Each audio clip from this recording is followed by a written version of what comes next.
Welcome to Worth the Wait. I'm NKG. I'm NDG, Dr. G's. Word, and we're gonna do episode 12 through 14 of Fable and the last episode of Dandadan, which is 12. Sato, literally this whole episode is just sunning everyone.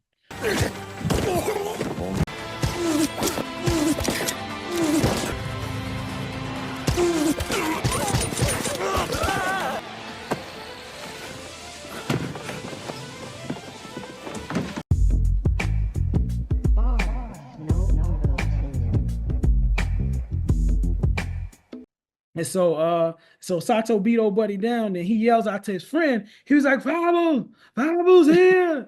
And then old buddy, like, oh, for real? He here? Like, I'm gonna try to kill him too. Because then that's when Wait, did he? he He shot at did him. no, he did that first.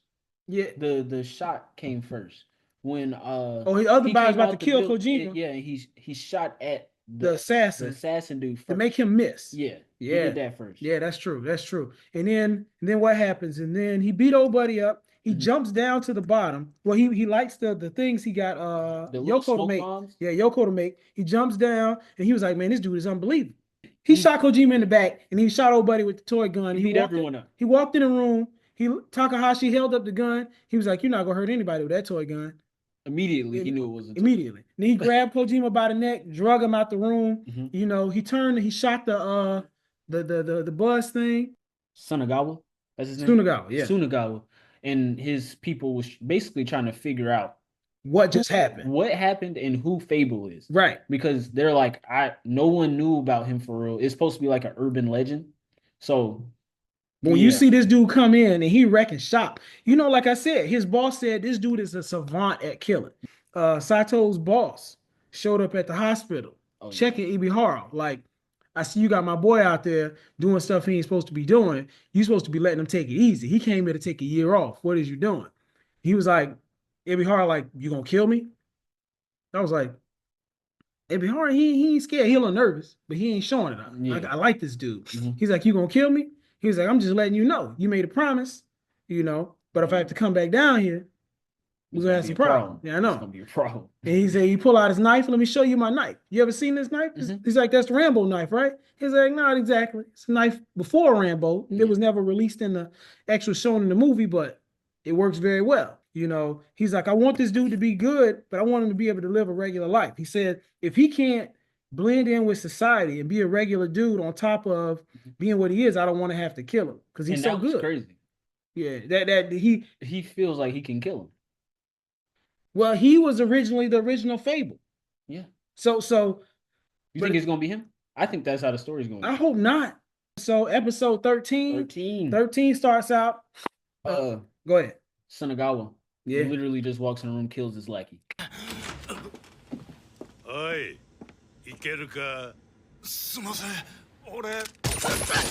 because he knows the second target on the target. Now, who do you think the second target is? Did you even give that any consideration?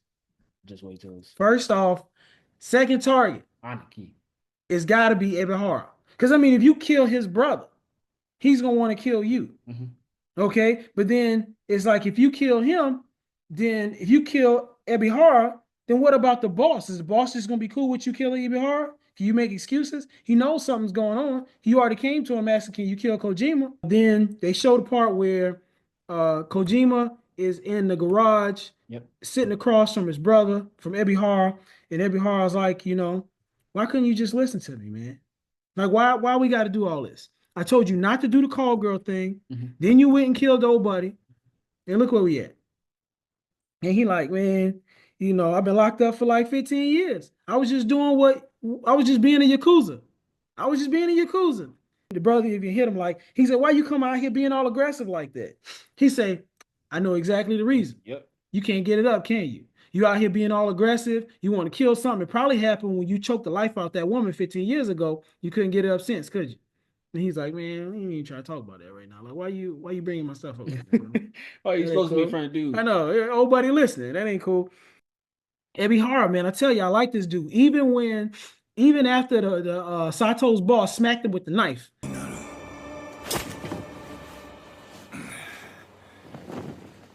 You remember that part when he put the knife by his head and backslap him with a knife? He like, all right.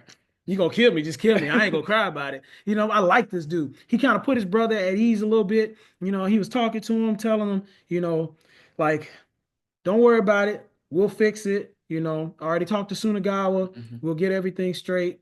Let me go ahead and cut these ties, these twist ties off for you and everything. Cuts real quick. Then he's standing behind him. Next thing you know, there's a pistol to his head. Bow. What was the next scene? That was when Aniki is just sitting there in front of his brother after he shot him, just sitting there like this. Yeah. And asking, what do you think? And he loved his brother. I mean, he sat there for a minute, I feel like, just looking at him like, dang. He didn't drop a tear. Because, I mean, he a Yakuza. He's just like, dang. I know. I feel like he really loved his brother, man. He just wanted the best for him. His brother just couldn't do right. But he couldn't let him live because after all he caused. In this situation, when you got a dude who won't listen to you, when you tell him he need to do what you say, and you live in this kind of environment, once people see that people don't listen to you, your respect is gone. Yeah. Ain't nobody gonna respect you. You gotta clip it. But and also, he told Sato, I need you to go stay with your sister tonight. Don't come back over here because I'm gonna get the cleaner to come in and straighten this out. Yep. The key. Yeah. Was over there and she was in the shower, I guess. Yeah. And she had passed out and Yoko was like, yeah, I need help. she's heavy. So what is his name? Sato went in there and he was like, is this how I hold it? She was like, don't touch her there. He's like, this is the easiest way to carry her. Right. The easiest way to carry her. But yeah, so then what? The dude came over. This dude is a jack of all trades. I'm telling you. The cleaner dude? Yeah. He's a dealer. He sells information. The dude sells guns. He also is the cleaner. And he was a hitman at a point, I think. Exactly. He was a part of Hitman organization. The dude is a jack of all trades. Yeah. So he show up there. He said, don't worry. I got him. I'm going to turn him into mincemeat. Make him fish food. He's like, man, bro, don't turn my brother into mincemeat. Don't tell me that. Yeah. First off, don't tell me that. I don't want to hear that. Matter of fact, don't turn him into mincemeat. I want you to bury him. What is it? Aniki and Sunagawa. Yeah. Get up in the car to discuss the agreement. And so I started talking. He showed him a picture of Kojima being dead, and he was like, I think we're even. He's like, but he killed my man. He was like, well, your man owed my brother, 3 million. I don't know if it's yen. I think it's yen, won, yen or won. It's one of those. I think it's yen. Bread. But he owed him 3 million, and he's like, and taxes on 15 years. My brother went by to try to go get it. He wasn't giving it up, so it is what it is. But we even. Then Sunagawa always searching, man. He's like, I could have salvaged my losses. Right. Like, you was trying to kill him. Right. He was not. You trying to make it like I did you wrong, so I owe you. Get out. Literally trying to kill him. Get out. That's when Kuro was asking the kickboxing dude and Takahashi about kickboxing. Like, what happened? Tell me what happened. He just wanted to be there. Yeah, he's wanted detail. Yeah. You can see him. He like a purr for it. He like, tell me about it. I know.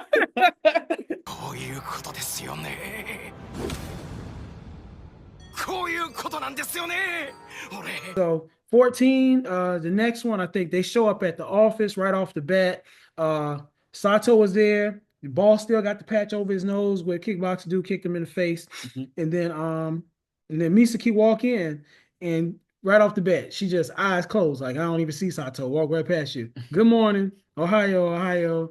Like, and he like, come on, man, why you acting weird? And I think after that, that's when Sunagawa met up with the cleaner. Yeah, he's still trying to get information. So he met up with the cleaner to ask if he knows about Fable, really to bribe him into telling him about Fable. Right. And the cleaner was like, don't even worry about it. If you don't know right now, you don't need to know about it. Yeah. Stay out of it until you get higher up. Don't worry about it. Yeah. And I thought it was funny because first off, when he first got to the cleaner, he was like, what he said? He said, man, now that Kojima's out, we can see how we can do some other business. And he was like, Kojima did. Yeah, he's like Kojima's dead. He said, oh, he said, I see you a good actor too. Yeah. they always doing that. Nobody gives up anything. And then Koro learned that Sato's going to the mountains from Yoko. Yeah. And this is when it actually happened, episode 14. Yeah.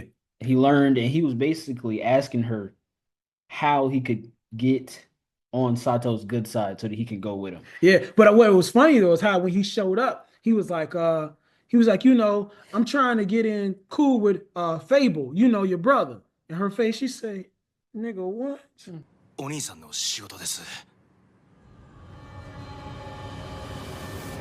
And then he was She's like, like, I'm on your side. I'm on your side. side. Stop. Please think Don't about do it. that. Don't do Yeah.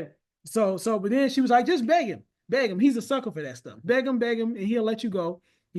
So he proceeds to jump in. I don't know if it was that part yet, but he begs him, can I go? We don't even have to be close. I could be far away within voice distance. I just want to be out there. I just want to hang with you. Sensei, let me do this, that, and the other. Sato came over to Yoko after Koro left. Right. And we learned basically more about Sato's like sensitive tongue. Like we learned that the sensitivity that he has. Yeah. And they talk about his story when he was like 12, I think. And he ate the wrong thing and couldn't move for 3 days. And that's when his sensitivity like picked up a lot. And it was like, yeah, can't do that. He wasn't gonna eat that food that Yoko cooked for him because it was too hot. Yeah. And so you see the steam coming off that mug. And Yoko was like, all right, I'll just blow on it because you literally are gonna waste this. He was about to leave. Yeah. Old buddy got up, said, all right, I'll see you later. She said, all right, I'll blow on it.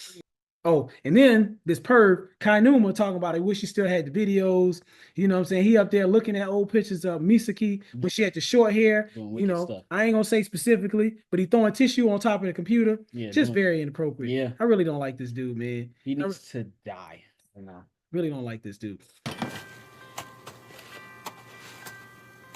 Misaki and Yoko have a convo in her house about her being weird with Sato. Oh yeah, because she was trying to leave. She said I had to go to work. She told me I stayed for 10 minutes. She said, you gonna stay for an hour? No, just 10 minutes. Yeah. And she was like, why you acting weird around him at work? And he's like, is it because he saw you naked? I don't think she said because he saw you naked. She brought out the pictures. Yeah, the pictures that he brought out the pictures. Yeah, that's when Yoko started losing it. She was laughing hilarious. She was like, that's the reason. She said, oh, you killing me. But she was already drunk. Yeah. It was morning. She was drunk in the morning. She's always drunk. This child, yeah. Never not. This is crazy. But then, they're headed to the mountains in the car. Right. And this dude, Coral, brought everything he could think of on this trip. Literally, he brought rice. He brought a sleeping bag. He brought like a outdoor stove, like a handheld stove, and a little kerosene can thing you could put under it. He had everything. He had literally everything. He had binoculars. But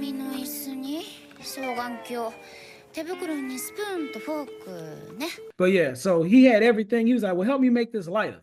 What do I need? He still had a bunch of stuff. He had a big old backpack. Sato had like I think he had fanny pack. I think it's because he had the sleeping bag and a tent. Okay. Still. Now on to Dandadan episode 12. Gigi's basically telling Momo was like, telling Momo and Okarun, your powers are amazing. His transformation is crazy. Right. And that he's not surprised that the grandma wants them to do it. So it goes to the train and basically Okarun's trying to figure out a way to get in between them having their moment because they keep having these moments and he's just like, I don't like this dude. But he basically ends up having like a sincere moment with Gigi where they're talking about aliens? Yeah. They're talking about aliens and Gigi's like, oh my God, this is crazy. I've never heard of this. And he knows a little bit, but Okarun's like the expert. Right. So Okarun's eyes literally light up when he asks this question. And then he starts explaining it to him, and Okarun's like, dang. Yeah, I like this dude. He's nice. Yeah, because he was like, she was the only one I've ever been able to talk to about this stuff. Now I got another friend too. And the dude was like, yeah, we're friends. He was like, we're friends? Actually, they get to the town. Yeah. And the episode shows like sneak side scenes of like what the threat is. But not all the way. Right. So to get to the town, they get to like these stairs and they have to run up like 80 flights of stairs. I'm not gonna lie, it's a lot of stairs. Right. And so get to the house, they're trying to investigate, see if anything or evil presence is in the house. Basically, they don't see anything. Don't feel anything or see anything. Right. So Momo says she's going to the hot spring district, yeah. hot spring district, and Okaroon and Gigi just stay there. That's when the threat shows up with Momo because she's at the hot spring, and then these like gray shaped dudes just appear. Then they basically attack her. Basically, she was like, "Do I have enough power to fight these dudes off? You know, can I get the leader?" But the leader was already up on her. That's when Okaroon and Gigi went back into the house, or first they was outside the house, and they saw like an extra piece of it, right? And it was like, "You ever noticed your house was bigger on the outside? Like, what is that? I haven't seen that." So they go back in the house and basically hit on that door, and they're like, "It's hollow.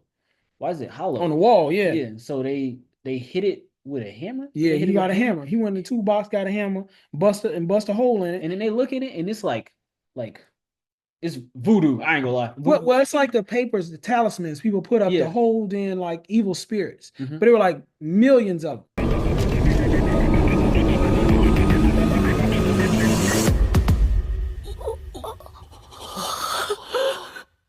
Millions upon millions of talismans. So if it was supposed to be something devious in there. Very strong inside that house. Somebody devious in there, and they about to let out a monster. Yeah. If they trying to figure out what it is, they just need to move out the house. I think that's the monster that's being held clipped in the episode. That was clipped in the episode. Oh yeah, with the side eyes. Yeah, I think that's gonna be that monster. They let out a demon. Now the question: if they defeat him, okay, is Gigi gonna get his powers? I don't think they're gonna beat him. You think he's gonna be too much? Because it's hopefully is that the same monster as the one that Gigi's fighting? That's the one that's attracting Gigi's and he can't sleep. But I think Gigi will unlock a power though. Yeah. Because he be around these guys, everybody getting powers. Yeah. But yeah, other than that was a good episode also. It's a good ending. I hate the ending though. But it's about to something next episode about to be serious. Hold on, does it end at 12? This season / core. Nah, that sucks. So now we gotta wait all this time. I don't know if it starts still in January or like we have to wait actually. Okay. But yeah, it did end. This season ended. Okay. Well, either way, you know what I'm saying? We're gonna put it together when we see it next time. Hopefully it'll be a good one. Yeah. But until then, hey, thanks for watching. We appreciate you. Like and subscribe, leave a comment, and then let us know what you think. Yeah. I appreciate it. Y'all have a good one. Deuce.